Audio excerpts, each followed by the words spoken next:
Hello everyone, welcome back to my channel. ఈరోజు ఈ వీడియోలోకి వచ్చేసరికి ఏంటంటే డ్యూరింగ్ ప్రెగ్నెన్సీలో కొంతమందికి లెగ్ స్విల్లింగ్ అనేది వస్తుంది కదా. సో ఆ లెగ్ స్విల్లింగ్ కోసం ఒక చిన్న చిట్కా అయితే చెప్తా. సో చివరి వరకు అయితే చూడండి. మీకు నచ్చితే ఖచ్చితంగా లైక్ అయితే చేయండి, షేర్ కూడా చేయండి. డైలీ ప్రెగ్నెన్సీ వీడియోస్ కోసం ఖచ్చితంగా మన ఛానల్ అయితే సబ్స్క్రైబ్ అయితే చేయండి. సో ఇది జస్ట్ నార్మల్గా చెప్తున్నాను, ఖచ్చితంగా అయితే దీని బెనిఫిట్స్ అయితే ఉంది. సో నేను కూడా ఒకసారి ట్రై చేసా, అందుకని మీతో అయితే చెప్తున్నా.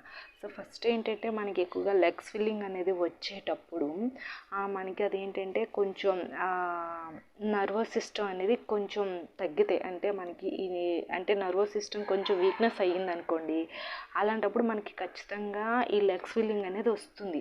అండ్ డ్యూరింగ్ ప్రెగ్నెన్సీలో ప్రెగ్నెన్సీ హార్మోన్స్ ఈస్ట్రోజన్, ప్రొజెస్టెరాన్ అనే హార్మోన్స్ కూడా ఎక్కువగా రిలీజ్ అవుతాయి కదా. సో దానివల్ల కూడా మనకి ఈ ప్రాబ్లం అనేది వస్తుంది. అలాంటప్పుడు మనం ఏం చేయాలంటే, సో మనకి ఆ కాళ్ళ దగ్గర ఉండే నరాలన్నీ మనకు మెడకి ఇప్పుడు ఉంటుంది కదా, ఈ నెక్కి కనెక్ట్ అవుతాయి.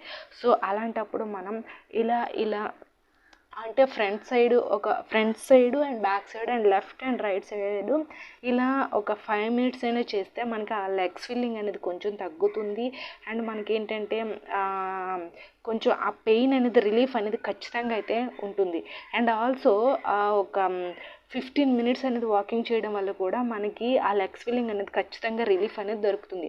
సో 1 dayలో మీరు ఒక 5 minutes నేను చెప్పినట్టు ఇలా left and right and front and back ఇలా ఒక 5 minutes అండ్ ఒక 15 minutes వాకింగ్ అనేది చేస్తే ఖచ్చితంగా మనకి లెగ్ స్విల్లింగ్ రిలీఫ్ అనేది ఖచ్చితంగా దొరుకుతుంది. ఒకసారి ట్రై చేయండి. అండ్ మీకు ఇంకా ఎలాంటి డ్యూరింగ్ ప్రెగ్నెన్సీలో ఎలాంటి డౌట్స్ ఉన్నా సరే ఖచ్చితంగా కామెంట్ అయితే చేయండి. అండ్ మీకు ఇంకేమైనా వీడియోస్ చూడాలనుకుంటే 1-2 వీడియోస్ మన ఛానల్లో ఉంటాయి, వెళ్ళి చూసి నచ్చితే సబ్స్క్రైబ్ అయితే చేయండి. Thanks for the watching this.